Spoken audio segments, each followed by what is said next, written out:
Você já orou pedindo direção, pedindo uma resposta de Deus, pedindo clareza, por que que isso está acontecendo? E não voltou nada. Absoluto silêncio. O céu ficou mudo e você está no meio assim de turbulências que você precisa da resposta dele e nada. Isso aconteceu por um povo inteiro, anos atrás. E nós já sabemos o desfecho da história e é isso que eu quero compartilhar contigo hoje. Você que tá aí, você é esse tipo de pessoa que está buscando cada vez mais ser melhor, atingir seus números, aumentar o seu conhecimento, tá na briga para atingir os seus objetivos pessoais, bater as suas metas. Você é esse tipo de pessoa? Se você é esse tipo de pessoa, você é o tipo de pessoa que se incomoda com um número que não é atingido. Um time que às vezes não responde às suas instruções, às suas ferramentas de gestão, de liderança, ou a resposta de uma negociação, de uma venda não sai como você queria. Quem quer vai tendo bônus do processo, né, da caminhada. E no meio de tudo isso, essa é a chave, pedir direção para Deus, né? Clareza dos nossos sentimentos, das nossas dificuldades, pedir para Ele nos orientar. E quando não tem uma resposta, o que acontece? Será que Deus abandonou? Será que eu estou fora do caminho? Será que Deus não gosta mais de mim? Será que Deus não quer saber mais de mim? Será que é isso? A verdade, não sei se você sabe, você sabia que Deus fala até quando Ele está em silêncio? Pensa num negócio, numa empresa, você que é líder, quando você se ausenta, sai de férias, fica uma semana fora, ou não vai no presencial, a equipe não continua, deveria pelo menos fazendo o processo, seguindo o que deveria ser seguido, ou você numa posição que tem uma liderança, quando o líder não está, vocês não seguem o combinado? Deus é a mesma coisa, o silêncio dele não é ausência, talvez seja, o que você acha? Será que não é um processo de maturidade? Mas olha só, você conhece o profeta Abacuque? Deixa eu trazer aqui para você. Abacuque 2:3, capítulo 2, versículo 3. Eu vou trazer aqui, né, esse versículo, que ele é muito legal. Só para dar um contexto rápido. Abacuque foi um profeta, 600 anos antes de Cristo, mais ou menos, se não me engano. E ele estava ali angustiado, né, com a violência que o povo de Deus, né, que a terra de Deus, que era Judá, estava praticando ali. Estava angustiado com a violência, com a justiça. E ele pede para Deus uma resposta. Deus disse, né, que teria um juízo sobre a terra.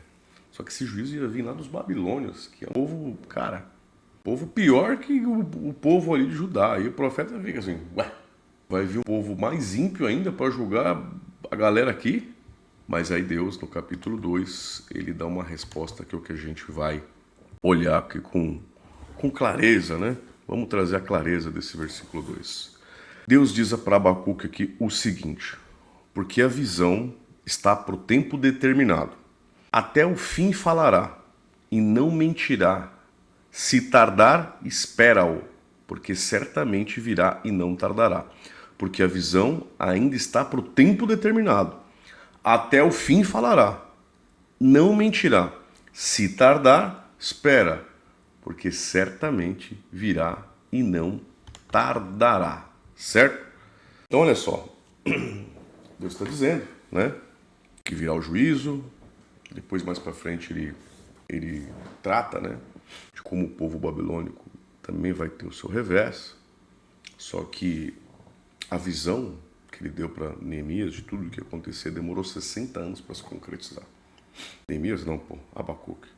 Então olha só, Abacuque recebeu essa direção, Deus dizendo, vai vir no tempo certo, mas espera de prontidão, né? Porque vai vir, não vai falhar. Então, olha só as três chaves que tem nesse versículo, nesse curto versículo. 1. Visão de Deus tem tempo. Certo? 2. A promessa não mente. 3. Se demorar, se tardar, espera. Então, visão tem tempo, a promessa não mente, se tardar, espera. O que é visão tem tempo?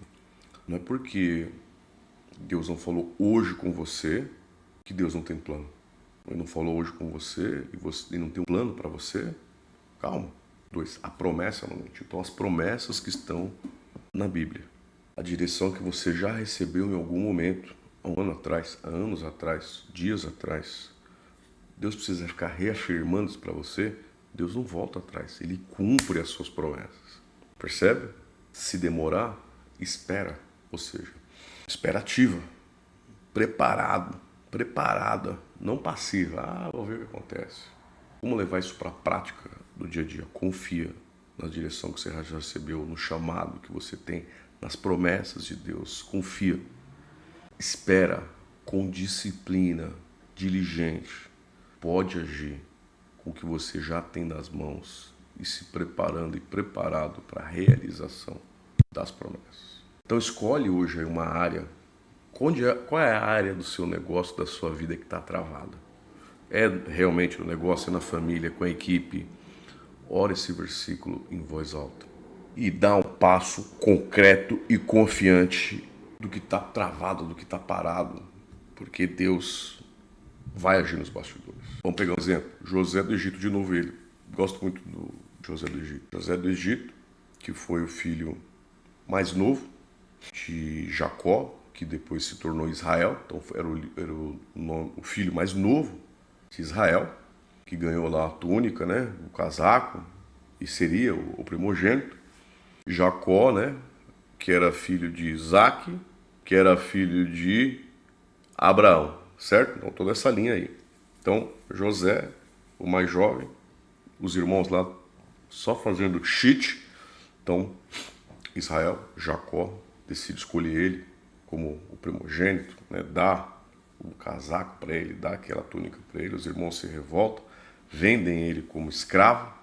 Depois ele é preso lá no Egito, fica anos numa prisão, mas sempre com Deus, sempre confiante. Anos preso no silêncio de Deus. E esse silêncio, o que? Formou o caráter dele e a direção para depois ele se tornar o que? Governador do Egito.